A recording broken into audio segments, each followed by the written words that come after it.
This is Homebuyer Talk Radio with your host, Marc Ebinger. Now, here's Marc. Welcome to Homebuyer Talk Radio. Coming up on the show today, we're going to talk about the real estate market here in San Antonio. Is it a buyer or seller's market now? Are home prices going up or down, and why? And we're going to talk about one of the most important things you should check on your home that you are not checking, especially if you're going to buy or sell a home. In studio with us today is Gasper Sifuentes, a local real estate expert and founding broker of San Antonio's finest realty. Gasper, welcome back to the show. It's great to be here, brother. Also in studio with us today is Marlow, the owner and an expert inspector and owner of veteran home inspections. Mike, welcome back to the show. Yeah, good to be here. And we have Tito, Pacheco, a plumbing expert and the owner of the Right Guys Plumbing Services. I know you're excited to be here. I am, man. I gotta tell you, I'm loving this. A quick reminder for our listeners that you can catch video and podcast versions of the show anytime by visiting our website at homebuyertalkradio.com. Also on our website is a list of recurring guests on our show, which helps a lot. If you didn't catch their information during the show, just go to homebuyertalkradio.com and look it up there. The show reaches thousands of listeners each month on radio here in the greater San Antonio area and more than 40,000 viewers a month on social media. And if you're on Nextdoor app, this is something new that we're doing. Be sure to follow me for video clips of the show and local business insight. So the easiest way to find me on Nextdoor is just go to homebuyertalkradio.com, click on the little icon, the Nextdoor icon there, and you'll go directly to my personal profile, and you can follow me there. So they don't let business profiles put videos on Nextdoor. It's just images, right? So I'm like, well, I'm just going to do it on my personal one because we have great video here that I want people to be able to see. If you run a small business that services homeowners or in the greater San Antonio area and you'd like to be a guest on the show, visit homebuyertalkradio.com and click on the link to apply to be a guest. All right. So on July 20th, Freddie Mac forecasted an overall national market slowdown due to higher interest rates, higher home prices, although house appreciation is slowing. And then we also have inflation affecting the cost of essentials such as food, energy, and rent that I know all of us are experiencing. I mean, the cost of stuff at H-E-B is going up. Our energy bill was higher. Gas prices, of course, they were going up. They were up over $4 a gallon, but now they're back down below $4, which is, it's interesting that we would say that now. It's, oh, my God, thank God it's less than $4 a gallon. Right? It's like the new normal. I knew that was going to happen. Yeah, right. So Freddie Mac also reporting that existing home sales have declined for the fifth straight month. And Freddie Mac is reporting that as of June, unsold existing homes have now risen to 1.26 million, which is about 3 months worth of inventory. And finally, Freddie Mac's evaluation of public confidence in the housing market shows that market confidence is now at its lowest point since the onset of the pandemic. So, Gasper, that was a big lead in. But so with respect to here in San Antonio, what are you seeing out there in the field?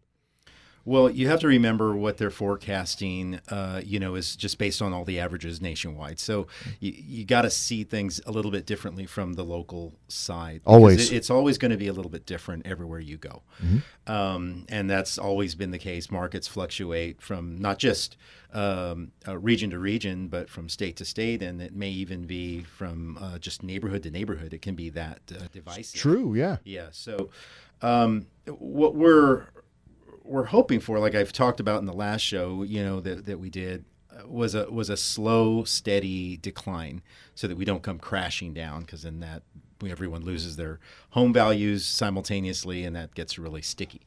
But if it comes down slowly, like I talked about before, we should be doing okay. And I think there's some things that are in San Antonio itself that are going to lead into helping that occur, because historically, if you look at recessions and how San Antonio's housing market has fared, it's always done very well, considerably to the rest of the country. So when we're seeing problems like we saw in, say in Detroit back in the last recession, back in 08, 09, Arizona, Phoenix, these places just crumbled immediately. San Antonio didn't do that. We had the opportunity to do that, but we didn't do that because we maintained a fairly slow decline back into a good correction. Any idea why? I think it was because we maintained a median average home price that was still in line with the normal wage earner. I believe that was the main factor. Affordability. It was affordability. What we're seeing that we've gotten away from that a little bit, so it may be a little more drastic. But again, historically, I'm kind of relying on some of the things that we've seen out there already, with the prices coming down slowly. So we had a pretty good spike. Like was it a 20% or something like that? I don't know the exact numbers, but it was a pretty big spike, I think, last year. And then, of course, all the homeowners are being called in for their appraisal values and freaking out over that kind of stuff. So, but that was very unusual for around here. Yes, and back in March, the city government did kind of like a little bit of a Band-Aid, and they put 5% extra on everyone's homestead exemptions, which was just kind of a knee-jerk reaction because they were getting so many calls, they were getting so many complaints, and they felt like they had to do something. And then it took them about approximately 3 months to figure out the math and see if they would still make money. And then just this past July or earlier this month or late last month, they finally came up with, oh yeah, we can afford to do 20%. So now the home exemption is going to move to 20%. Okay. Now, explain that real quick. So home exemption, what do you mean by that? Okay, so for example, if you own a home and let's just say that it's $300,000, and they're going to exempt you 20%, then that would be $60,000. So that they're not going to tax you at $300,000. They're going to tax you at $240,000. Excellent. So it roughly comes out to about $60 a month, I think, is what it's going to accommodate. But that is still a good benefit, and you want to look at it from the perspective of this makes affordability still an option for a lot of people. And of course, you see it's done by the politicians, so you see the finger pointing and the blame game going on, and nothing really of any substance truly happens.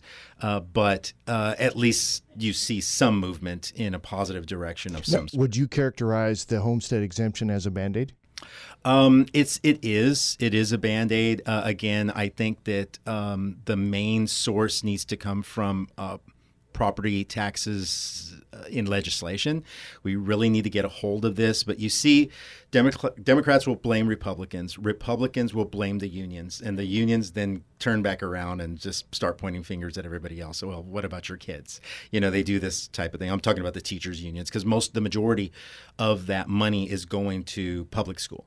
Okay, that's really where its main lion's share is going. Right. Yeah, so we'll see what happens with it, but those changes do have to be made before we can see any real results in property taxes. Okay, and when it comes to, do you think it's a buyer's market right now or a seller's market or somewhere in between? It's still a seller's market, and it's very unique because even though the Fed has raised the interest rate, which is designed to slow down the buyers, the prices continue to increase. Okay, and now they're not at the same rate they were increasing, 12 months ago, but they are still going up. They're going up slowly now, and that's the difference. And again, I've even had this conversation with several of my agents that we are in disagreement. They do not see the correction, and I'm saying, well, it's nature. What goes up has to come down. It's just regardless, it's going to do it. The Fed is saying this is going to go on for the next 6-7 years, that prices will continue to go up. Okay. I am not sure how that happens, but if it is, there's still got to be a breaking point somewhere. Either median wages need to be exacerbated and moved up to the point where they're just astonishing, where people are making $25 an hour somewhere just to get back to basically feeling like the way we were. Or these prices do need to stop somewhere and eventually start to cascade back down.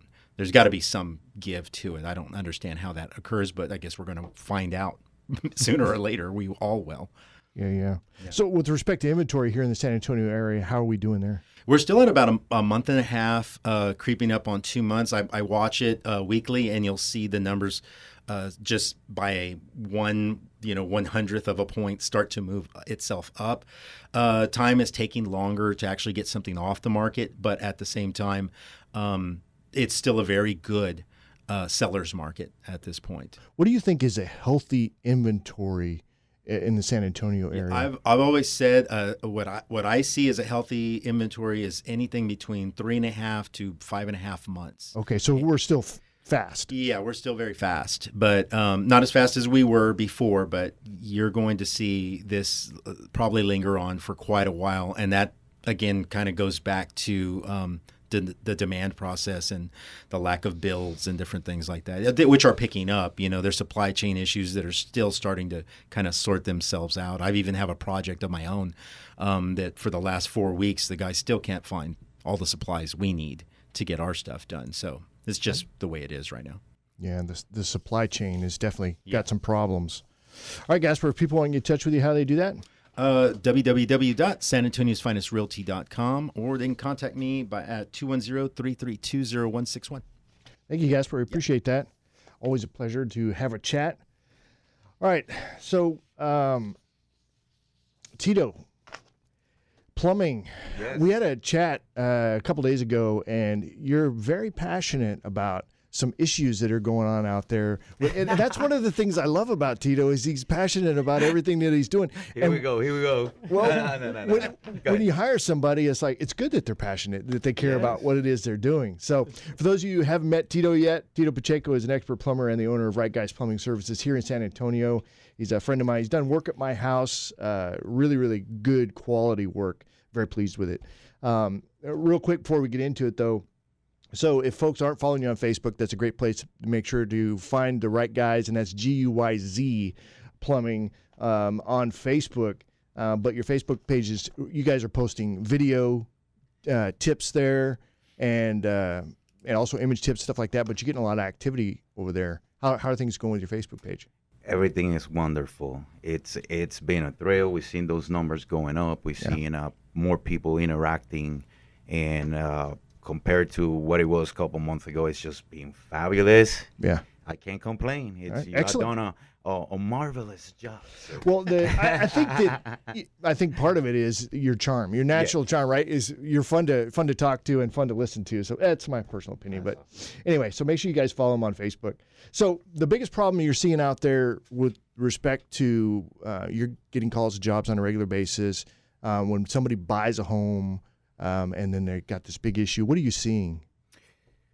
Most of the time, it's a couple of factors. It's number one, also the hard water that we have in and affecting those copper pipes or the material that are made the pipes. If you have what they're using, sometimes they use other kind of piping that will rust, and it'll be flaking off, and there'll be clogging different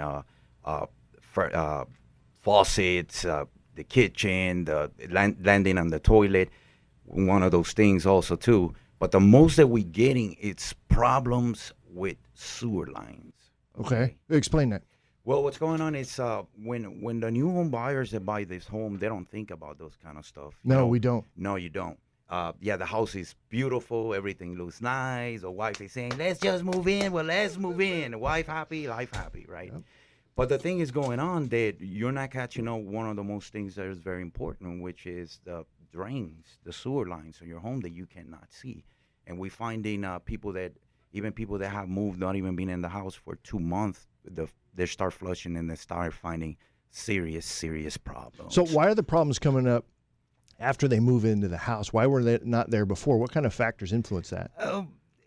I have a little problem with that because it just doesn't happen overnight. They had to leave a track of maybe problems that happened before that the new buyer is not aware.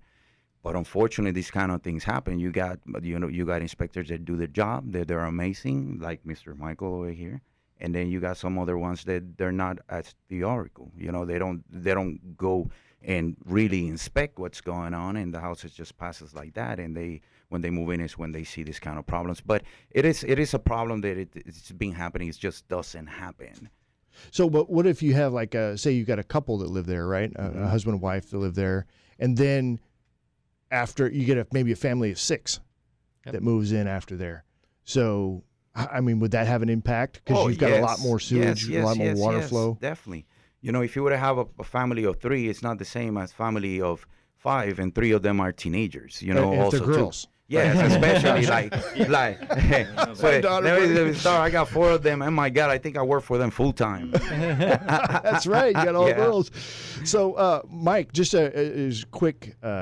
You do a lot of home inspections, and so I think to Tito's point, if people he thinks, well, from what I get from our conversation, maybe they kind of know that there's a bit of an issue, but it's possible that maybe they don't. So when you guys inspect the home, you're testing water flow and these types of things, right? Yeah, we do. We definitely run a lot of water during a home inspection, but yeah, sometimes these issues may not appear until you start getting solids down and all that. We're just running water. Or, it may, especially if it's a vacant house, there's room for all that water that we're running down the pipes to build up before it, starts appearing in the showers or wherever. So what's your opinion on like running a sewer scope inspection? I think it's essential. No matter the age of the house, we find issues on new construction houses. We find issues on, century houses. Okay. And Tito, so, you guys do plumbing inspections over there, right? That is correct. As well, like sewer line inspections, stuff like that. And I know that Mike would do them as well, like for a new home purchase, that kind of a thing. But if somebody calls you out for a sewer line inspection, what does that entail? I mean, how much does it cost? Well, it all depends. What we want to see is the age of the home too. Okay. If the house is fairly new and it has been placed PVC and you have an available clean out, the price changes. Okay. Now, the problem is a vast majority of these homes, especially when you buy in older homes from the 70s, 80s, and all around that range, a lot of these people did not believe in cleanouts at that time. There was not an enforcing actually code that they would, tell them, hey, you have to have that for whatever reason. Okay, and just real quick, what's a cleanout? The cleanout is pretty much all it is an access to your main sewer line. Okay, and it can come up in 3-inch or 4-inch, and what it does is it's right in your yard or in your backyard. The person will install it, and it will have a cap on it. It's made of PVC, and that you open it, and that's what it gives you access straight into your sewer line. And if you don't have a clean out, then that requires whoever's doing the inspection to go in where? You will have to maybe pull up a toilet, and that's take it all out and then start inspecting through there, or maybe accessing one of the vents, the main vent stack in the top of the home. But that's risky on a safety. That is a little risky. Yes, it does. It sounds expensive too. I mean, if you're taking a risk, but also, so when you say remove the toilet, you're talking about taking the whole toilet off? Take the whole toilet out. How come you just can't run it through the normal where the rest of the stuff goes? Well, because that's your toilet where it connects to the actual main line, and that's the only access that you have through there or the vent. You have to pull the toilet, and at that time, you got to reset the toilet, put a brand new wax ring, and that's if you don't have a clean out. Okay, and you have to do that. Yeah, the sewer cameras generally won't go through the trap that's in the toilet. Okay, gotcha. So that's why you have to pull the toilet to get straight into the line. That's why. All right. Well, that's good information. So if somebody calls you out there and they're like, well, I'm sorry, but this is the way this has to go, and it's going to be X amount of dollars and more. Unfortunately, like, wait a minute. And that's why we recommended at that time, look, if you're not going to take care of this problem right now, I will highly recommend for you to put at least a clean out, because you have an access where they can, send an auger, a snake, or trying to get you open. But if you don't, we're going to have to pull out that toilet every single time you get clogged up. I can do it right now, and you'll be calling me tomorrow, hey, I clogged up again. Yeah. And then I'll be like, okay, but you have an issue. We got to pull out the toilet again. So let me just ask on the clean out real quick. So if they don't have a clean out, how expensive is that to get one put in? Like I said one more time, it depends on the area. It depends how hard is the ground. It depends how deep it could be. It could start anywhere from $1,400 on up and going up. Whoa! If depends on the area. Like I said, how hard is the ground? How deep we're gonna have to dig. What are we dealing with? Those are very, very important things that we have to consider. What are the big benefits that a homeowner gets from having a clean out? Because it's going to come down to dollars. Exactly. Right. The come down on how much it's going to be to get you going. Right. So plumbing services will cost more if you don't have a clean out. Is that accurate? Exactly. Well, you're making it makes it more difficult to the plumber to perform the job. Yeah. Now, if you would have set a clean out and it takes us 15 minutes to get you open, now we're talking about taking everything off from a toilet, putting stuff, or how to climb, and the timing, the effort, how many men they need on the job, all that kind of stuff matters. So if you're really, really serious, you will do a clean out, because that will save you a lot of money. And we like saving money on this show anyway.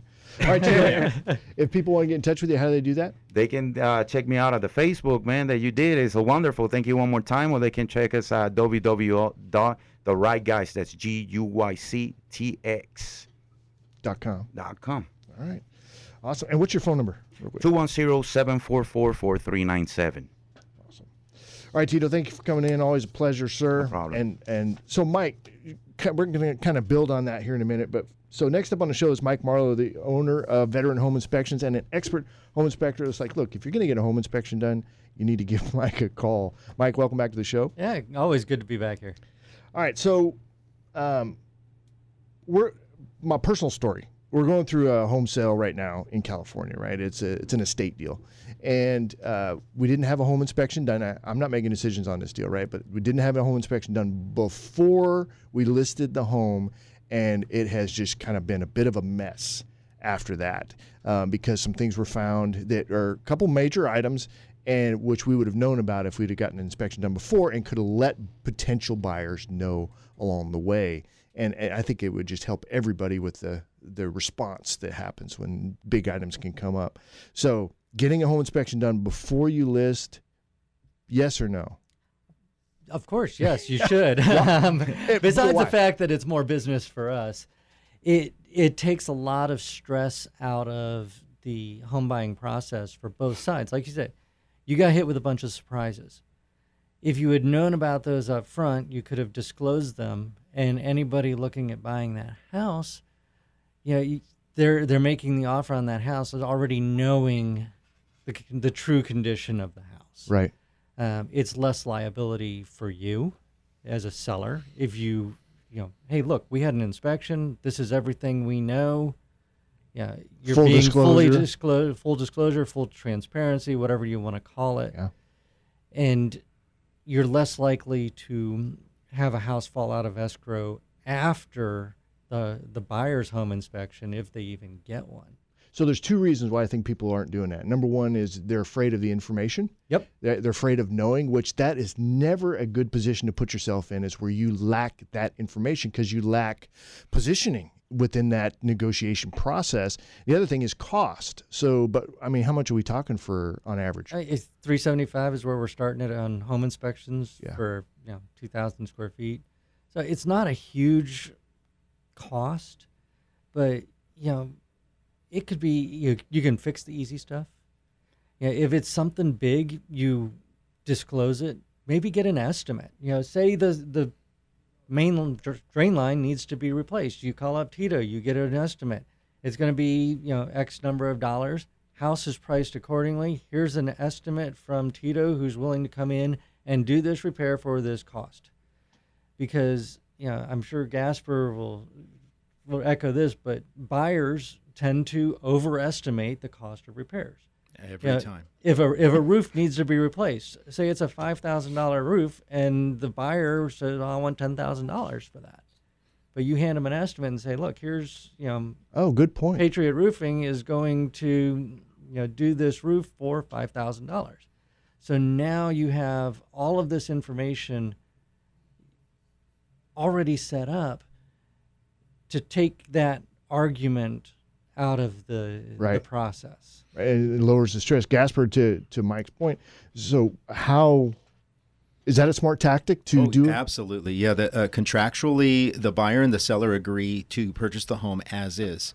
So if you are disclosing all of that information as a seller, then there's absolutely no direction for the buyer to be able to come back with pressure and say, hey, you didn't know this was broken, and now I discovered it through my buyer's inspection, and you need to fix this, and now it's in your court. When if it's set up front, if it's done in a pre-inspection type of model like Mike's talking about, now we could actually either negotiate that price already into the package as we get started, and it's a done deal after that. Now, hey, we've already figured out that we still have room within our market analysis to increase that value, maybe another, say it's a $5,000 job, and we increase it by $2,500 on our sales price because the buyer is agreeing to say, yeah, that's fine, I'll pay $25, and then we pay $25 on the seller side. The job gets done. He makes his money back at closing.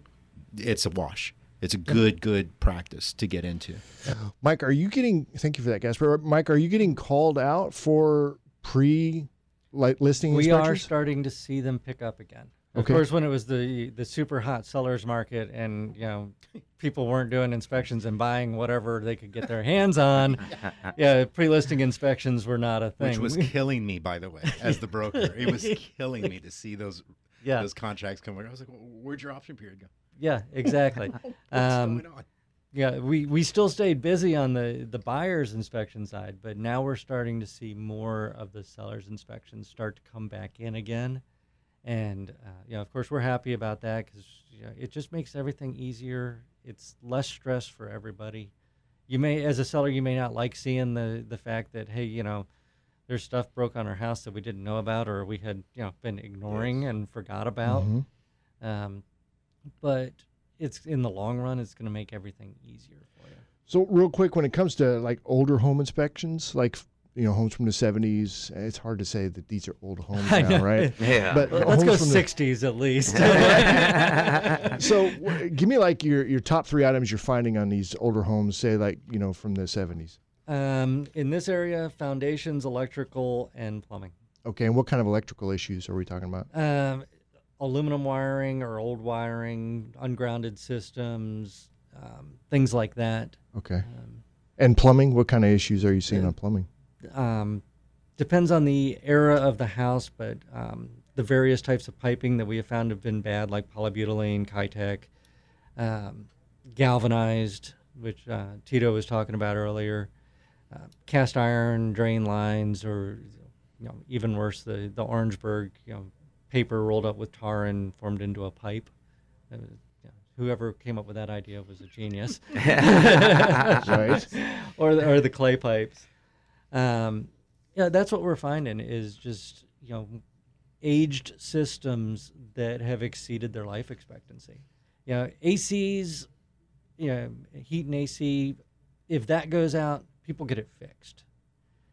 But as long as the lights still come on, they don't look at their electrical unless there's a problem, or unless their plumbing starts backing up, they don't look at that. All right. Well, if folks want to get in touch with you, Mike, how do they do that? Okay, website vhillc.com or 210-202-1974. All right. Thanks, Mike. I appreciate it. Yeah. All right, as we wrap up the show, a quick reminder, check out our latest podcast or catch video version of the show anytime by visiting our website at homebuyertalkradio.com. It's going to be it for us. We'll have a great week, and we'll see you on the next one. Good one.